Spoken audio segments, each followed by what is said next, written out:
সর্বপ্রথমেই সেই মহান আল্লাহ তাআলা শাহী দরবারে লাখ কোটি শুকরিয়া যে মহান আল্লাহ সুবহানাহু ওয়া তাআলা আমি গুনাহগার সহকারে আপনাদের সকলকে সুস্থ শরীরে সুস্থ মস্তিষ্কে আল্লাহর কথা বলার জন্য একটা জান্নাতি বাগানে আসার জন্য বসার জন্য সুযোগ করে দিয়েছেন। সকলে পড়ছি আলহামদুলিল্লাহ। লাখ কোটি দরুদ সালাম বিশ্ব মানবতার মুক্তির দিশারি উম্মতের কান্ডারি রাহমাতুল লিল আলামিন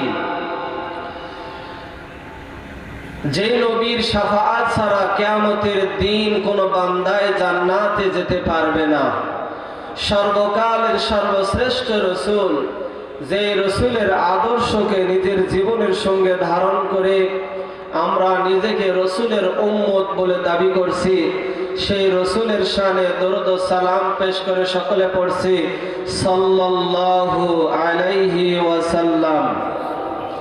সম্মানিত হাজিরিন, আজকে আপনারা এখানে উপস্থিত হয়েছেন কিসের ডাকে? কিসের ডাকে এসেছেন? কথা বলতে হবে। কোরআনের ডাকে। কি শোনার জন্য? কোরআন শোনার জন্য না মানুষের চেহারা দেখার জন্য? বলেন, কি শোনার জন্য এসেছেন? কোরআন শোনার জন্য। এই জমিনটা কার? জবাব দেন। জমিনটা কার? আকাশটা কার? আসমানটা কার? এই গোটা বিশ্বকে যিনি সৃষ্টি করেছেন তিনি কে? আপনাকে আমাকে যিনি সৃষ্টি করেছেন তিনি কে? কাফের মুশরিক বেঈমান সহ গোটা পৃথিবীর মানুষকে যিনি সৃষ্টি করেছেন তিনি কে? এই সংবিধানের নাম কি? এই কোরআন কে দিয়েছেন? জমিনটা কার? সংবিধানও আল্লাহর, জমিনটাও আল্লাহর। সবকিছু যদি আল্লাহর হয় তাহলে আল্লাহর জমিনে আইন চলবে কার? কার আইন চলবে? ও মুসলমান, চিৎকার মেরে বলতে হবে, আইন চলবে কার?